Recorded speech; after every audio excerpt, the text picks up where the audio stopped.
इस वीडियो में हम प्रबंध के महत्व के बारे में चर्चा करेंगे। प्रबंध के महत्व का मतलब कि प्रबंध क्यों ज़रूरी है, किसी भी संगठन में या कहीं पर भी प्रबंध करना क्यों ज़रूरी है, वाई मैनेजमेंट इज़ इम्पॉर्टेंट, उससे क्या लाभ पहुंचता है संगठन को जहां पर प्रबंध का प्रयोग किया जाता है। हम पॉइंट वाइज चलेंगे। बिजनेस स्टडीज़ में देखिए हमें पॉइंट वाइज लिखने के ही मार्क्स मिलते हैं, तो इन पॉइंट्स पे फोकस कीजिएगा और इन्हें याद कीजिएगा। फर्स्ट पॉइंट, साथ साथ इसको नोट करते जाइएगा वीडियो को पॉज कर करके बेटा। फर्स्ट पॉइंट है सामूहिक लक्ष्यों की प्राप्ति में सहायक। देखिए हमने शुरू से हम पढ़ते आ रहे हैं कि प्रबंध एक उद्देश्यपूर्ण प्रक्रिया है और प्रबंध में समूह में कार्य किया जाता है। एक अच्छा प्रबंधक वो होता है जो अपने समूह को एक दिशा प्रदान करता है जिससे कि वो संगठन के लक्ष्यों को कुशलता से प्राप्त कर सके। तो पहला पॉइंट प्रबंध के महत्व का फर्स्ट पॉइंट है कि ये सामूहिक लक्ष्यों की प्राप्ति में सहायक है। कैसे? क्योंकि ये अपने समूह को एक उचित दिशा प्रदान करता है जिससे कि वो कुशलता से अपने लक्ष्य को प्राप्त कर सकते हैं। हमने लास्ट क्लास में पढ़ा था कुशलता का मतलब न्यूनतम लागत पर लक्ष्यों को प्राप्त करना। सेकंड पॉइंट, क्यों प्रबंध इंपॉर्टेंट है, प्रबंध का क्या महत्व है, इससे क्षमता में वृद्धि होती है। यहाँ पर हमें ये समझना है कि क्षमता में वृद्धि का मतलब क्या है। किसी भी चीज़ से हमारी क्षमता में वृद्धि कब मानी जाएगी? अगर उससे हमारी लागत कम हो रही होगी और हमारी उत्पादकता बढ़ रही होगी। एक अच्छा प्रबंध वो होता है जो लागत को कम करता है और उत्पादकता को बढ़ाता है।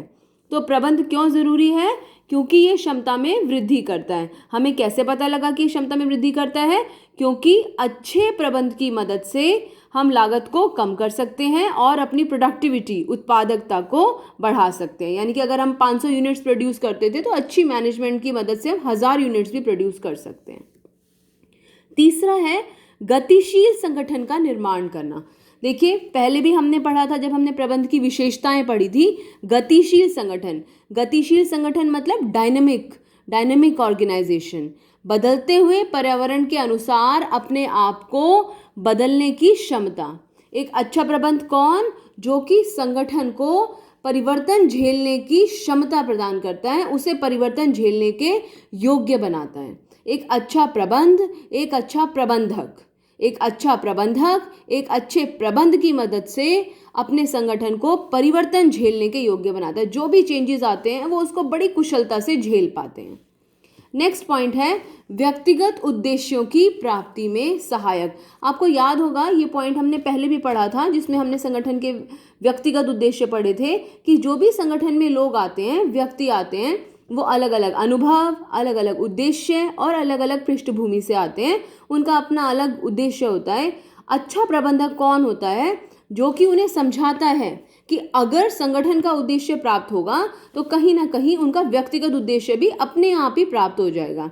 जैसे मैंने यहाँ पर एक एग्जाम्पल लिखा है, अगर संगठन का उद्देश्य लाभ में बढ़ोतरी करना है और उस व्यक्ति का व्यक्तिगत उद्देश्य ये है कि उसके वेतन में वृद्धि हो, तो एक अच्छा प्रबंधक कौन होगा? वो उस व्यक्ति को समझाएगा। अगर आप मेहनत से काम करेंगे तो आपके संगठन के उद्देश्य आपका संगठन के लाभ में वृद्धि होगी, और यदि संगठन के लाभ में वृद्धि होगी तो वो कहीं ना कहीं उसका फायदा आपको भी पहुंचेगा, वेतन में बढ़ोतरी के रूप में, अच्छे कार्य वातावरण के रूप में, एटसेट्रा एटसेट्रा। तो फायदा कहीं ना कहीं, यानी कि अगर हम संगठनिक उद्देश्यों को प्राप्त कर रहे हैं तो कहीं ना कहीं हमारे व्यक्तिगत उद्देश्य स्वतः ही पूरे हो जाएंगे। नेक्स्ट है हमारा समाज के विकास में सहायक। समाज के विकास में सहायक प्रबंध क्यों जरूरी है? क्योंकि प्रबंध समाज के विकास में सहायक है। देखिए बिजनेस स्टडीज में जो पॉइंट्स हैं, जो टॉपिक्स हैं, वो इंटर रिलेटेड हैं। ऐसा नहीं है कि आपने प्रबंध का महत्व पढ़ रहे हैं तो आप प्रबंध के उद्देश्यों को भूल सकते हैं। याद कीजिए हमने प्रबंध के उद्देश्यों में पढ़ा था कि प्रबंध के संगठनिक उद्देश्य होते हैं, प्रबंध के सामाजिक उद्देश्य होते हैं और प्रबंध के व्यक्तिगत उद्देश्य होते हैं। तो समाज के विकास में कैसे सहायक होता है, हमने लिखा है यहाँ पर, कैसे अच्छा प्रबंध समाज के विकास में सहायक होता है। सामाजिक दायित्वों का निर्वाह करके। सामाजिक दायित्व कैसे? भाई लोगों को, उपभोक्ताओं को अच्छी वस्तुएं और सेवाएं उपलब्ध करा के। दूसरा, उन्हें रोजगार के अवसर उपलब्ध करा के। तीसरा, नई नई तकनीकें मार्केट में नई नई टेक्नोलॉजीज़, देखिए आप अगर पूछेंगे अपने बड़ों से या आपको भी पता होगा तो पहले मोबाइल फ़ोन्स बहुत महंगे आते थे, पहले इंटरनेट डाटा बड़ा महंगा हुआ करता था, लेकिन जैसे जैसे टेक्नोलॉजी चेंज हो रही है तो उसका फ़ायदा कहीं ना कहीं उपभोक्ताओं को पहुंच रहा है। तो नई तकनीकें अगर कोई संगठन लेकर आता है तो उसका फ़ायदा उपभोक्ताओं को पहुंचता है। और लास्ट में समाज का उद्धार करके, याद कीजिए वो पॉइंट जो हमने प्रबंध संगठन के उद्देश्यों में किया था।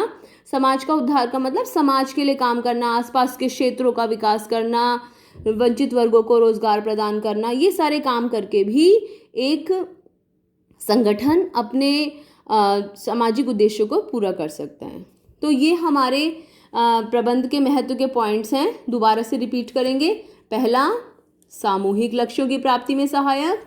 दूसरा, ये क्षमता में वृद्धि करता है। तीसरा, गतिशील संगठन का निर्माण करता है। चौथा, व्यक्तिगत उद्देश्यों की प्राप्ति में सहायक। और पांचवा, समाज के विकास में सहायक। इन पॉइंट्स को दोबारा रिपीट करके, वीडियो को बीच में पॉज करके इन पॉइंट्स को लिखिएगा। 2-3 बार आपको ये वीडियो सुननी पड़ेगी, तब आपको ये पॉइंट्स क्लियर हो जाएंगे। मैंने यहाँ पर समरी लिखी भी है, दोबारा से देख सकते हैं। पहला पॉइंट साथ साथ बोलेंगे, सामूहिक लक्ष्यों की प्राप्ति में सहायक। दूसरा पॉइंट, क्षमता में वृद्धि करना। तीसरा पॉइंट, गतिशील संगठन का निर्माण करना। चौथा पॉइंट, व्यक्तिगत उद्देश्यों की प्राप्ति में सहायक। और पांचवा पॉइंट, समाज के विकास में सहायक।